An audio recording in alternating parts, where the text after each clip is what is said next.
नमः शिवाय। दोस्तों, हमारे भारत देश में करोड़ों भक्त भगवान शिव का व्रत उपवास आदि करते हैं, परंतु 95% लोग यानी 95% लोगों को इसका फल नहीं मिलता है। तो आखिर क्या वजह है जिसके कारण लोगों को लाभ नहीं होता है और भगवान शिव और माता पार्वती का आशीर्वाद प्राप्त नहीं होता है? तो दोस्तों, इस वीडियो में हम जानेंगे कि ऐसी कौन सी गलतियां हैं जिनको करने से भगवान भोलेनाथ प्रसन्न नहीं होते और भक्तों को उनका मनवांछित फल नहीं देते हैं। दोस्तों, इस साल सावन सोमवार में कुल 8 सावन सोमवार व्रत है। 4 सावन सोमवार और 4 सावन अधिक सोमवार व्रत। सावन सोमवार के दिन भगवान भोलेनाथ की पूजा विधि विधान से की जाती है। जिनको मनचाहे वर की कामना होती है वे सावन सोमवार व्रत रखते हैं। इस व्रत को करने से सुख समृद्धि और उन्नति की मनोकामना भी पूर्ण होती है। सावन सोमवार के कुछ नियम है जिनका पालन करना अति आवश्यक है। यदि आप इन नियमों को नहीं मानते तो आपका व्रत भी खंडित हो सकता है और निष्सफल भी। इसलिए आइए जानते हैं कि सावन सोमवार व्रत में क्या करें क्या ना करें।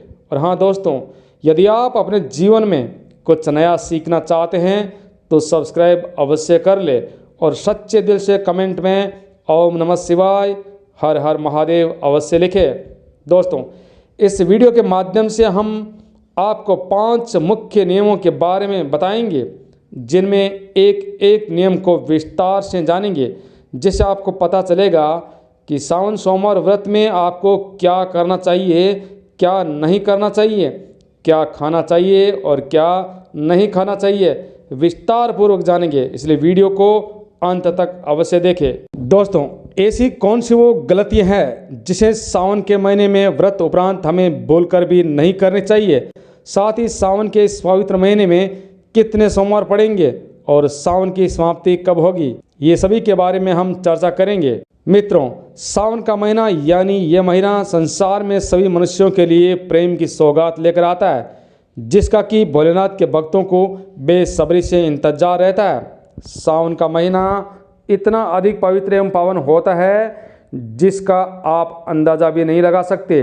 वैज्ञानिकों का मानना है कि सावन में प्रकृति आपस में बातें करती है और वातावरण हरा भरा एवं मनमोहक होने के साथ ही सुगम हो जाता है। सावन के महीने में हरियाली साक्षात भगवान भोलेनाथ, जो देवों के देव महादेव है, उनका स्वागत करती है और कहा जाता है कि महादेव से बातें करती है। दोस्तों, आपकी जानकारी के लिए बता दें कि हमारे शास्त्रानुसार सावन सोमवार का व्रत जो भी महिला या पुरुष करते हैं तो वो व्यक्ति या माता अथवा बहन भगवान भोलेनाथ का प्रिय हो जाता है। ऐसे व्यक्ति को भगवान भोलेनाथ अपनी शरण में ले लेते हैं। हमारे शास्त्रों के अनुसार माना जाता है कि सबसे पहली कावड़ यात्रा भगवान परशुराम ने भगवान शिव को समर्पित अपने कंधे पर उठाई थी और तभी से भगवान शिव को प्रसन्न करने के लिए कावड़ यात्रा की जाती है। लेकिन प्रिय मित्रों, क्या आप जानते हैं कि सावन में कुछ ऐसे नियम हैं जिनका पालन करना अति आवश्यक है। अगर आप इन नियमों का पालन नहीं करते तो आपको भगवान शिव के क्रोध का सामना करना पड़ता है और आप और आपके परिवार को गरीबी, दरिद्रता और बर्बादी का सामना करना पड़ सकता है। प्रिय मित्रों, आज का ये वीडियो आपको पूरा अंत तक अवश्य देखना चाहिए यदि आप महादेव के भक्त हैं तो, क्योंकि अधूरा ज्ञान हमेशा खतरनाक होता है। दोस्तों, सबसे पहले सावन सोमवार व्रत की तारीख के बारे में जानते हैं कि इन 59 दिनों में कब कब सावन सोमवार पड़ेंगे। सबसे पहला सावन सोमवार पड़ेगा 10 जुलाई, दूसरा सावन सोमवार 17 जुलाई, तीसरा सोमवार व्रत 24 जुलाई, चौथा सोमवार व्रत 31 जुलाई और 5वां सोमवार व्रत 7 अगस्त, छठा सोमवार व्रत 14 अगस्त, 7वां सोमवार व्रत 21 अगस्त और 8वां सोमवार व्रत 28 अगस्त को रखा जाएगा। आइए दोस्तों, आप जानते हैं कि सावन सोमवार के व्रत में क्या खाना चाहिए और क्या नहीं खाना चाहिए। दोस्तों, सावन व्रत में ये 2 फल बोलकर भी मत खाना, व्रत टूट जाता है, शिवजी क्रोधित हो जाते हैं, लगता है पाप श्राप। दोस्तों, पहली बात हमेशा ध्यान रखिए, यदि आप सावन सोमवार का व्रत रखते हैं तो आप सावन में हमेशा सात्विक भोजन ही ग्रहण करें। इसलिए इस व्रत में सेंधा नमक से बनी चीज़ें जिसमें अन्न ना हो आप खा सकते हैं। यदि आपने फल खाने का संकल्प लिया है तो सफ़ेद नमक भूलकर भी नहीं खाए, आप फल वगैरह ही खाए और कुछ नहीं खाना। सावन सोमवार के व्रत में बाहर का गन्ने का जूस नहीं पीना क्योंकि उसमें नमक होता है। इसके अलावा बाहर का कोई भी जूस नहीं पीना है क्योंकि उनके मिक्सी या बर्तनों में भी नमक जमा रहता है और वो नमक आपके मुंह में जाएगा तो आपका व्रत खंडित हो जाएगा। सावन सोमवार के व्रत में डब्बाबंद जूस नहीं पीना चाहिए, उसमें पाए जाने वाले कई प्रकार के केमिकल्स की वजह से आपका व्रत टूट सकता है। मित्रों, सावन में कई बार शुक्रवार का दिन भी पड़ जाता है तो खट्टा बोलकर भी आपको नहीं खाना चाहिए क्योंकि माता संतोषी सावन महीने में जागृत अवस्था में होती है तो माता क्रोधित हो जाती है। इस दिन आप पानी पूरी, इमली, टमाटर की खट्टी चटनी यानी खटाई भूलकर भी मत खाना क्योंकि इससे माता संतोषी क्रोधित हो सकती है और यदि एक बार माता संतोषी रुष्ट हो गई तो आपको जीवन भर इसका दुष्परिणाम भुगतना पड़ेगा। माता रानी अत्यंत भोली है, लेकिन सावन के महीने में शुक्रवार के दिन यदि खट्टा खाते हैं उसे माता रानी के क्रोध का सामना करना ही पड़ता है। यदि आप चाहो तो सेंधा नमक से बने आलू के पकवान अवश्य खा सकते हैं। आलू की सब्जी बिना नमक वाली कुट्टू के आटे की रोटी के साथ आप खा सकते हैं। परंतु दोस्तों, सही मायने में व्रत वही होता है जिसमें आपको बिल्कुल भी कुछ खाना नहीं होता है। अगर इस तरह अन्न के अलावा सारे पदार्थ, सारे फल भरपेट खाएंगे तो जीवन में अन्न खाने की ज़रूरत ही नहीं होगी। परंतु फिर भी आटे को ध्यान से देख लेना चाहिए क्योंकि पुराने कुट्टू के आटे में कीड़े पड़ जाते हैं जिससे आपका व्रत खंडित हो सकता है।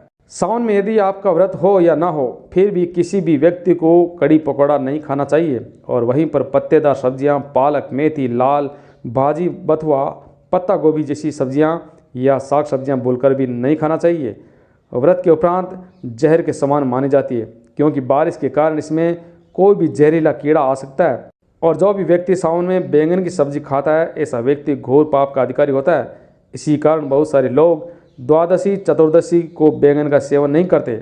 दोस्तों, सावन के महीने में ऐसी गलतियां नहीं करनी चाहिए। ये गलतियां व्यक्ति को पाप का भागीदार बनाती है, साथ ही ऐसा मनुष्य हमेशा के लिए नरक में भटक कर रह जाता है।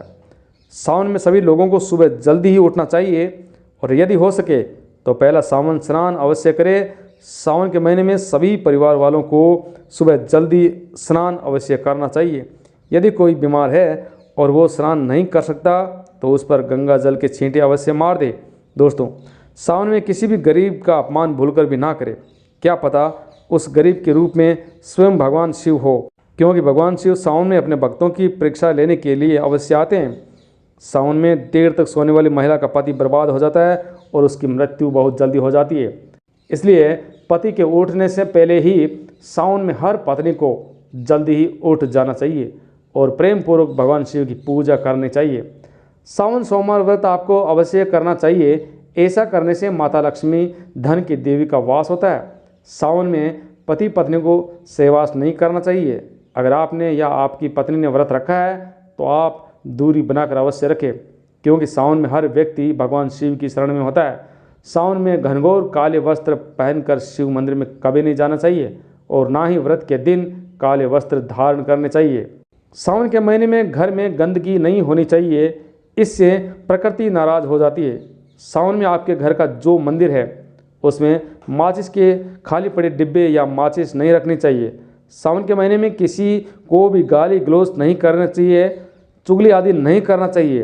पत्नी को अपशब्द नहीं बोलना चाहिए और ना ही पति को अपशब्द कहना चाहिए, इससे भगवान शिव आपको श्राप दे सकते हैं। सावन में बाल और दाढ़ी वगैरह एवं नाखून नहीं काटने चाहिए, यह आपको सावन के पहले ही कर लेना चाहिए। यदि आपको ज़्यादा समस्या हो तो आप ऐसा कर सकते हैं, लेकिन इसके लिए भगवान शिव से प्रार्थना करके क्षमा मांग ले। सावन में शरीर पर तेल की मालिश नहीं करनी चाहिए, अर्थात शरीर पर तेल नहीं लगाना चाहिए। माता पिता का सम्मान करना चाहिए क्योंकि पार्वती को माता एवं भगवान शिव को पिता स्वरूप माना जाता है, इसलिए माता पिता में इन दोनों का वास होता है। माता पिता का आदर एवं सेवा करने से भगवान शिव एवं माता पार्वती प्रसन्न होते हैं। सावन में देवी देवता से जुड़ी कोई भी चीज़ उपहार के रूप में किसी को भी मत देना, नहीं तो भगवान शिव आपके घर से हमेशा के लिए चले जाएंगे। प्रिय मित्रों, आगे हम उन 5 महत्वपूर्ण नियमों के बारे में बात करेंगे विस्तार पूर्वक, जिनके बारे में जानना आपके लिए अति आवश्यक है। उससे पहले ये जान लेते हैं कि सावन के महीने में शिवलिंग पर कौन कौन सी चीज़ें नहीं चढ़ानी चाहिए जिससे आपको पाप न लगे। प्रिय मित्रों, ये फूल आपको भूल कर भी नहीं चढ़ाने चाहिए। पौराणिक कथाओं के अनुसार केतकी के पुष्प ने ब्रह्मा जी का साथ दिया था, जिससे नाराज होकर भगवान शिव ने केतकी के पुष्प को श्राप दिया था। इसलिए केतकी का फूल शिवलिंग पर नहीं चढ़ाया जाता और नारियल का पानी भी शिवलिंग पर अर्पित नहीं करना चाहिए। हमारे धार्मिक शास्त्रों के अनुसार सुबह 5 बजे से लेकर सुबह 11 बजे तक शिवलिंग पर जल चढ़ाना बहुत ही शुभ एवं अत्यंत मंगलकारी होता है। कभी भी शाम के समय शिवलिंग पर जल नहीं चढ़ाए। शास्त्रों के अनुसार शिवलिंग पर काली मिर्च चढ़ाने से रोगों का नाश होता है। इसके साथ ही मनुष्य को सुख समृद्धि की प्राप्ति होती है। घर में कभी भी अंगूठे के आकार से बड़ा शिवलिंग नहीं रखना चाहिए और शिवलिंग पर जल धारा अवश्य होनी चाहिए। भगवान भोलेनाथ को टूटे हुए अक्षत अर्थात चावल कभी भी अर्पित नहीं करना चाहिए। सावन के महीने में कटे फटे एवं सूखे बेलपत्र अर्पित नहीं करने चाहिए। बेलपत्र की संख्या 3 ही होना चाहिए। सच्चे दिल से बेलपत्र शिवलिंग पर चढ़ाने से 21 मनोकामनाएं पूरी होती है। भगवान शिव को दूध में पानी डालकर अर्पित नहीं करना चाहिए। इससे आपको फल भी इसी के अनुरूप ही मिलेगा। भगवान शिव को चाहे तो आप 1 बूंद दूध ही अर्पित कर सकते हैं, लेकिन दूध शुद्ध होना चाहिए और उसमें पानी बिल्कुल भी नहीं मिला हुआ होना चाहिए। सबसे बड़ी बात, आपका मन सबसे ज़्यादा पवित्र एवं शुद्ध होना चाहिए। शास्त्रों के अनुसार पीतल के कलश से दूध चढ़ाना सबसे उत्तम माना जाता है, क्योंकि धार्मिक कर्मकांड में पीतल के बर्तन का विशेष महत्व बताया गया है। विवाह, शादी, शुभ कार्यों में इसलिए ज़्यादा पीतल के बर्तनों का प्रयोग किया जाता है। सोमवार को पीतल के कलश से ही दूध का अभिषेक शुभ माना जाता है। स्टील और प्लास्टिक से बने बर्तनों का उपयोग ना करें। शिवलिंग पर जल चढ़ाते समय वो जल आपके पैरों को नहीं छूना चाहिए, क्योंकि यह अशुभ माना जाता है। और जो शिवलिंग से जल आता है उसे लांघना भी नहीं चाहिए। उसे जलहरी के नाम से जाना जाता है। सावन में जल शुद्ध एवं अपने घर का ही होना चाहिए, मतलब मंदिर से जल भरकर मंदिर में ही अर्पित नहीं करना चाहिए। इससे आपका भाग्य खराब हो सकता है।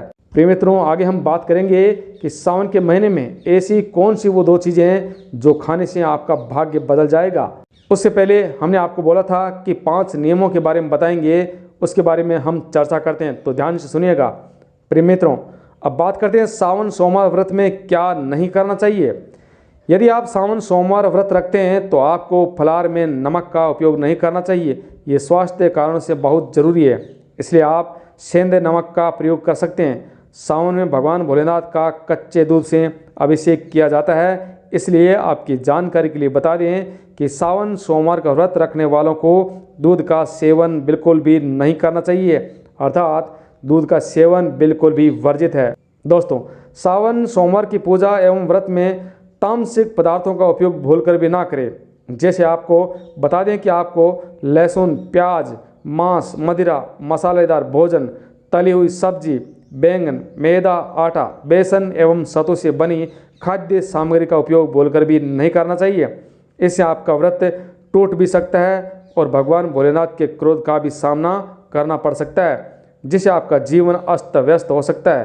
प्रिय मित्रों, अब जो हम आपको बताने जा रहे हैं, ध्यान से सुनिएगा। यदि आप इन खास नियमों का पालन करने में सफल हो गए तो आपको आपके जीवन की हर कामयाबी को हासिल करने एवं सफल होने से कोई भी नहीं रोक पाएगा। आप जीवन में उस मुकाम को हासिल करेंगे जिसकी आपने कभी कल्पना भी नहीं की होगी। इसलिए ध्यान से सुनना। दोस्तों, सावन सोमवार व्रत में काम, क्रोध, लोभ, ईर्ष्या, द्वेष, घृणा, ध्यान से सुनिएगा, काम, क्रोध, लोभ, ईर्ष्या, द्वेष, घृणा जैसे महाभयंकर दोषों से हमेशा दूर रहे, जो इंसान की जिंदगी को खोखला तो करते ही है, इसके अलावा मनुष्य का जीवन घोर संकटों से घिर जाता है। और ऐसे मनुष्य को भगवान भोलेनाथ कभी भी आशीर्वाद नहीं देते हैं।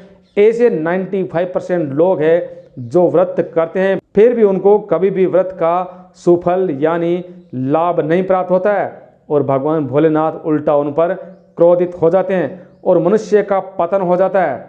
आपको बता दें कि कोई भी व्रत हो, चाहे किसी भी देवी देवता के लिए आपने व्रत किया हो, इसके लिए आपके मन, वचन और कर्म की पवित्रता का होना अति आवश्यक है। मन, वचन और कर्म की पवित्रता का होना अति आवश्यक है। यदि आप इस प्रकार पवित्र है तो ही आपको व्रत करना चाहिए, वरना आप अपने शरीर के साथ साथ अपना समय भी बर्बाद करते हैं। अब बात करते हैं कि शिव पूजा में कौन सी वो वस्तुएं हैं जिनको वर्जित किया गया है, जिनका उपयोग भूल से भी आपको नहीं करना चाहिए। दोस्तों ध्यान से सुनिएगा, यदि आप सोमवार व्रत करते हैं और भगवान भोलेनाथ की पूजा पाठ करते हैं तो तुलसी के पत्ते, सिंदूर, हल्दी, शंख, नारियल आदि वस्तुओं का उपयोग भूलकर भी ना करें, क्योंकि ये भगवान शिव भोलेनाथ के व्रत में वर्जित माना गया है। इससे आपको भयंकर दुष्परिणाम देखने को मिल सकते हैं। प्रिय मित्रों, आइए जानते हैं कि वो कौन से 2 फल है जिसको खाने से आपका भाग्य परिवर्तन हो सकता है। दोस्तों, सावन में ये चीज़ खा लेने से दुनिया की कोई भी ताकत आपको धनी होने से नहीं रोक पाएगी, लेकिन प्रेम पूर्वक एवं सच्चे दिल से ही खाना है। आइए आपको बता दें कि वो चीज़ क्या है। दोस्तों, शिवलिंग पर चढ़ा प्रसाद के रूप में धतूरा होता है, वो जरूर खाना चाहिए। इसे ज़्यादा नहीं खाना चाहिए, बस सिर्फ चखना है, यानी जुबान से छूना है। हो सकता है ज़्यादा खाने से आप बीमार पड़ जाएंगे, इसलिए सिर्फ जुबान से छूना है। आप देखना आपके भीतर सकारात्मक ऊर्जा का संचार होगा। दूसरा है बेलफल। बेलफल प्रसाद के रूप में खाने से माता पार्वती के साथ साथ भगवान शिव की भी कृपा बरसेगी और आपका साथ समस्त देवी देवता देंगे। हर संभव आपकी उन्नति एवं तरक्की करेंगे एवं आपको सफल बनाएंगे। ये 2 चीज़ें आपने खा ली तो धनी होने से आपको कोई भी नहीं रोक पाएगा। दोस्तों, ये प्रसाद खाने से आपका दुश्मन भी बाल भी बांका नहीं कर पाएगा, काल भी दूर भागेगा, क्योंकि काल के भी काल है भोलेनाथ, जिन्हें महाकाल के नाम से जाना जाता है। देवों के देव महादेव है जिनकी शरण में आप है। तो दोस्तों, ये वीडियो आपको कैसा लगा? अगर अच्छा लगे तो सभी के साथ शेयर जरूर करना। धन्यवाद। ओम नमः शिवाय।